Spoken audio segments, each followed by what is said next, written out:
Salut tout le monde, j'espère que vous allez bien les amis. On se retrouve aujourd'hui, nouvelle vidéo. Alors on va démarrer avec les deux unes des quotidiens madrilènes. Mais on rappelle surtout les amis que nous sommes dorénavant à une semaine de la reprise de l'entraînement du côté du Real. Alors on le sait, on en a déjà parlé, il n'y aura pas tout le monde lors de cette reprise de l'entraînement puisque certains seront peut-être même tout juste sacrés champions d'Europe. C'est ce que je souhaite à l'équipe de France dimanche. Il faudra passer l'obstacle espagnol dès demain. Mais en tout cas, voilà, il y a des compétitions qui se poursuivent pendant encore une semaine. Donc évidemment, les joueurs qui participent à ces phases finales, les demi, peut-être finales, on verra, ils ne seront pas présents, lundi. Mais dans une semaine, c'est la reprise de l'entraînement pour ceux qui n'étaient pas avec leur sélection. Bon, ils sont pas nombreux. Pour ceux qui ont été éliminés prématurément, reprise de l'entraînement, normalement les amis, de ce que l'on avait entendu, l'entraînement pour les joueurs, ça devrait être avec la Castilla pour faire un groupe un peu plus complet et un peu plus nombreux.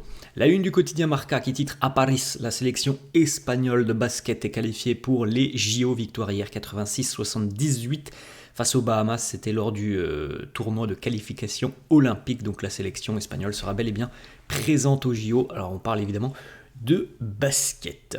On a une petite déclat de Nacho sur cette une de Marca. Nacho qui nous dit Mbappé es una potencia mundial. C'est un potentiel mondial. Alors l'Espagne va retrouver Mbappé demain et le Real accueillera Kylian dans à peu près une semaine. Normalement ça sera le 16 les amis, donc mardi prochain. On regarde les amis la une du quotidien AS. Là aussi c'est le basket qui est mis à l'honneur. Nos vamos a Paris. On va à Paris. On a une petite déclaration du sélectionneur espagnol De La Fuente qui nous dit Esta selección no es solo Nico y Lamine. Il est vrai que depuis le début de la compétition, je pense que tout le monde est assez impressionné et émerveillé par les prestations de Lamine Yamal, de Nico Williams, qui font vraiment beaucoup de différences et qui sont des détonateurs offensifs du côté espagnol. Bon nombre de situations de la sélection, de situations arrivent par les côtés et par le travail, l'élimination, la vitesse, la percussion de Nico et de Lamine.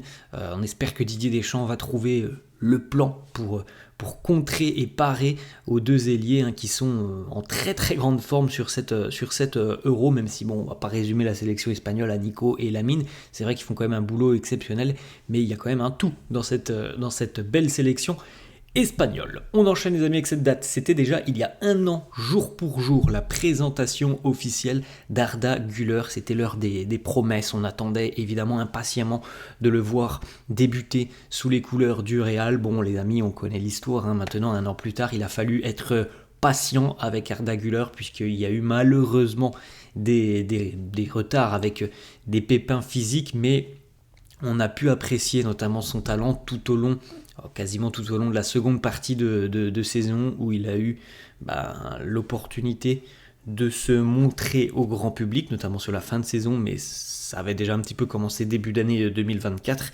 et je pense que on a tous été très heureux de voir à quel point ce jeune Arda Güler est extrêmement talentueux et encore une fois on l'a vu là pendant l'Euro, on a un véritable joyau.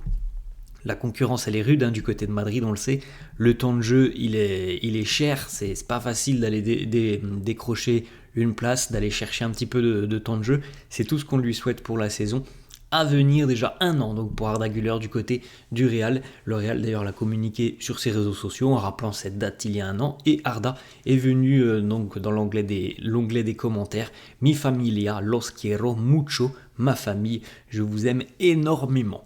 On poursuit les amis avec la petite réaction justement d'Aurélien Tchouaméni après le message d'Arda Güler. Il a laissé un message hier sur les réseaux sociaux et notamment son compte Instagram suite à l'élimination de la Turquie de cet Euro. On a vu un Arda être assez fier quand même de son équipe, de son pays, de cet Euro au final. Il a dit aussi que l'avenir était radieux avec la sélection turque et Aurélien Tchouaméni est venu en commentaire avec ce petit commentaire très sympa, Starboy. Voilà, c'est encore une fois un Euro qui, je pense, va marquer les esprits. L'Euro d'Arda Güler, on a vu ce qu'il était capable de faire du côté du Real, et on continue de voir ce qu'il a déjà montré par le passé aussi un petit peu avec la sélection. On l'a vu sur cet Euro avec une élégance, une classe, et puis aussi le facteur décisif, parce qu'il a été assez décisif pendant cet Euro. On poursuit les amis avec une petite déclaration de Nico Williams. On lui a posé une question très simple: quel joueur espagnol selon toi mérite le Ballon d'Or? Réponse de Nico Williams: Dani Carvajal. On en a parlé hier les amis, l'élimination de Vinicius et de la sélection brésilienne vont peut-être rabattre un petit peu les cartes dans cette course au Ballon d'Or. Peut-être que Jude Bellingham va revenir depuis à peu près 2 mois maintenant, et notamment la finale de la Ligue des Champions. On avait Vini qui était passé devant Bellingham, peut-être que là ça va se resserrer en ce qui concerne donc le futur Ballon d'Or. En tout cas, je l'ai dit hier, oui, s'il y a un joueur espagnol qui mérite le Ballon d'Or, c'est bien Dani Carvajal, mais je l'ai dit aussi hier, j'ai encore une fois, et bon, je pense que tout le monde est à peu près d'accord là-dessus, on a quand même beaucoup de mal à imaginer que le Ballon d'Or sera décerné à un défenseur, même si évidemment la saison de Carvajal est exceptionnelle. On enchaîne avec des petites questions-réponses de Nacho. On lui a demandé de décrire en un mot un joueur, donc on lui donne un nom de joueur et il doit donner un adjectif pour qualifier ce joueur. Ferland Mendy, il nous dit le mur, Aurélien Tchouameni, la force, Eduardo Camavinga, la magie, Kylian Mbappé, numéro 1, Ancelotti, un père. Voilà les mots qui caractérisent les noms qu'on lui a donnés. On enchaîne les amis avec 2 petites informations qui concernent Kylian Mbappé.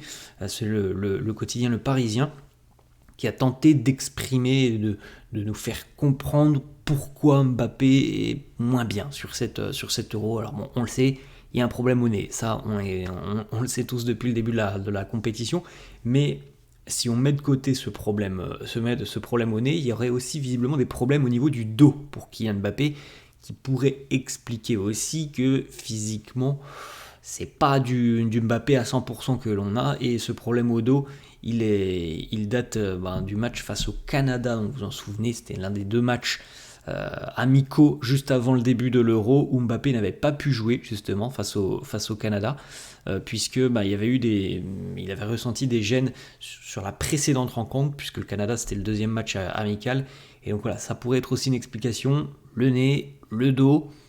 Ouais, c'est sûr que si tu as des pépins physiques comme ça, c'est sûr que physiquement ça se ressent sur le terrain, et c'est ce que l'on voit depuis le début de la compétition. On a un Mbappé qui a quand même beaucoup de mal à se montrer dans de bonnes situations, à faire les bons choix, à éliminer des joueurs. Ça, les amis, c'est un signe criant d'un manque d'athlétisme à l'heure actuelle pour Mbappé, qui n'est pas à 100%.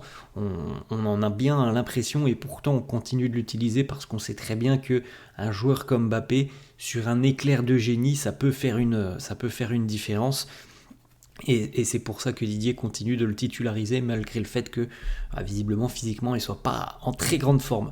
On a une petite stat sur Kylian, malgré le fait qu'il ne soit pas très en forme, il est quand même à égalité, le 4e meilleur dribbleur de l'Euro avec 26 dribbles réussis. Le numéro 1 c'est toujours Jérémy Doku, 34 dribbles belge, Moussiala 32, Ousmane Dembélé 27, et puis ensuite on retrouve Lamine Yamal et Kylian Mbappé avec 26, tout comme Gvichak Kvaratskhelia.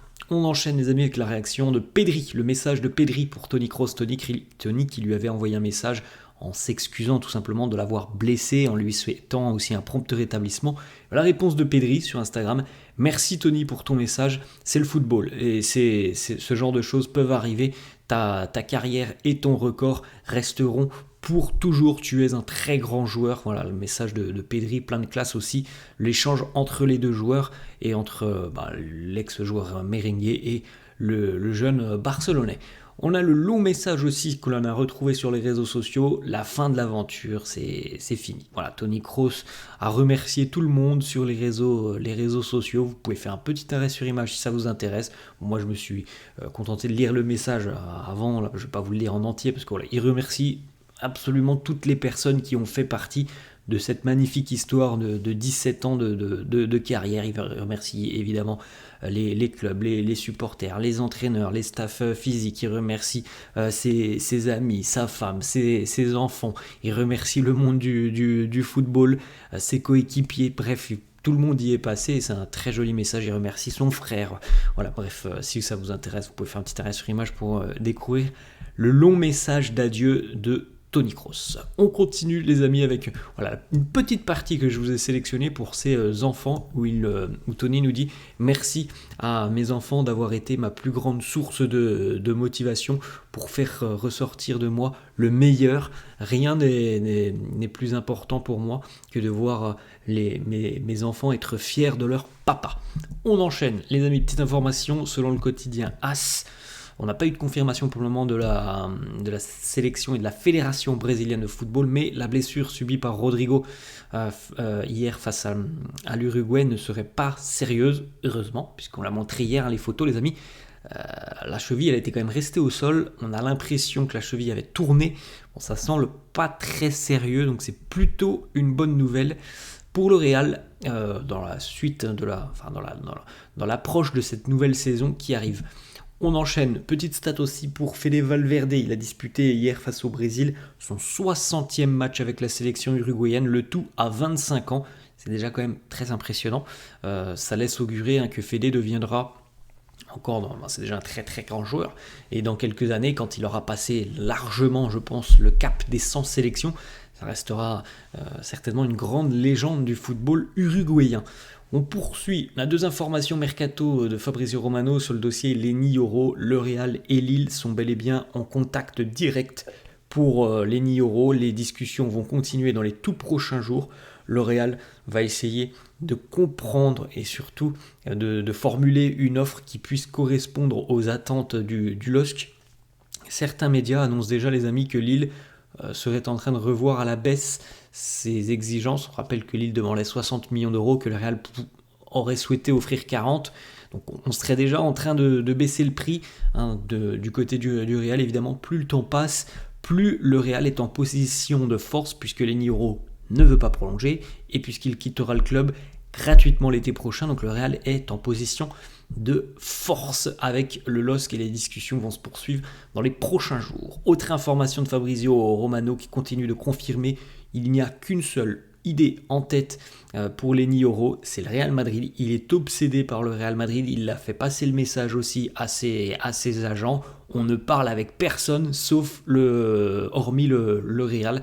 Voilà, c'est un rêve pour lui, donc franchement les amis, la tendance est quand même très positive pour Lenny Yoro. On a l'impression que ça va se faire, qu'on va arriver à trouver un accord avec Lille, que l'on va arriver à tomber d'accord sur une petite baisse des exigences lilloises. On enchaîne avec une autre information. Bon là ça devient un petit peu lassant, le dossier Alphonso Davies. Alors on n'est pas sur le dossier Mbappé qui a duré des années, mais le dossier Alphonso Davies, déjà depuis à peu près un mois et demi maintenant, c'est un jour il va aller du côté du Real, le lendemain il est proche de continuer au Bayern, et puis ensuite il va pas prolonger au Bayern, mais il quittera le club l'été prochain gratuitement. Là c'est le quotidien allemand Kicker qui nous annonce cette fois-ci qu'Alphonso Davies est de plus en plus proche de quitter le Bayern. Donc bon, les amis, voilà, il n'y a qu'une chose à faire là, à l'heure actuelle, c'est d'attendre que la Copa América soit terminée. L'Argentine va affronter le Canada, je crois, dans deux jours, il me semble, et que les vacances commencent pour Alphonso Davies, qu'il puisse discuter avec le Bayern, peut-être avec le Real, parce que là, ça part un petit peu dans tous les sens. Il va quitter le Bayern, il va rester un an de plus. Bref, c'est très difficile de savoir ce qui va en advenir avec Alphonso Davies à l'heure actuelle. On enchaîne avec une information mercato, c'est qui concerne Kepa, qui a reçu une grosse offre en provenance d'Arabie Saoudite et du club d'Al Ittihad. Pour le moment, il n'a pas donné de réponse, Kepa, puisqu'il attend aussi de savoir un petit peu de quoi sera fait l'avenir d'Andri Lunin. Lunin qui n'a toujours pas répondu à l'offre de prolongation de contrat offerte par le Real, et c'est pour ça que Kepa attend tranquillement une réponse de la part de Lunin, parce qu'on sait aussi déjà les amis que si Lunin s'en va, le Real pourrait de nouveau rappeler Kepa. On enchaîne, on va du côté de Naples, le transfert du jeune Rafa Marín du côté de Naples. Donc le transfert c'est 12 millions d'euros. Le Real a une clause de rachat de 25 millions d'euros à partir de 2026, donc dans 2 ans. 35 millions à partir de 2027. En 2025, Naples pourra payer 10 millions de plus et faire une plus-value de 50 millions d'euros en 2026 et 70 millions d'euros en 2027. Voilà, il faut essayer de comprendre un peu tout ce qui peut inclure un contrat. Bah, vous avez tout ça, par exemple, les amis. Donc évidemment, parfois c'est difficile, hein. Le club, il y a beaucoup de négociations. On chipote sur des montants. Et là, vous avez vu un petit peu toutes les clauses qu'il peut y avoir. Il y en a pour le Real 2026, pour le Real 2027. Il y a Naples qui peut rajouter 10 millions l'année prochaine pour pouvoir réaliser une plus grande plus-value à partir de 2026 ou 2027. Bref, tout ça, voilà, c'est des éléments de contrat et on regardera, on suivra évidemment l'année prochaine attentivement les prestations de Rafa Marine du côté de l'Italie. On va continuer les amis, on va terminer d'ailleurs là-dessus avec une petite information qui concerne une légende madrilène, Pepe, qui quitte officiellement le FC Porto à 41 ans. Le défenseur portugais quitte Porto. Pour le moment, on n'a pas d'informations sur la suite de sa carrière. Est-ce qu'il va prendre sa retraite? Je ne sais pas. En tout cas, à 41 ans, on a encore vu pendant l'Euro qu'il était quand même encore assez performant, Pepe. Donc voilà, on verra un petit peu ce qui se passera sur la suite de sa carrière dans les tout prochains jours. Voilà les amis, la fin de cette vidéo. J'espère que ça vous a plu. N'hésitez pas comme d'hab à lâcher un petit pouce bleu. N'hésitez pas non plus à vous abonner à la chaîne. Je vous laisse et je vous dis à la prochaine. Ciao.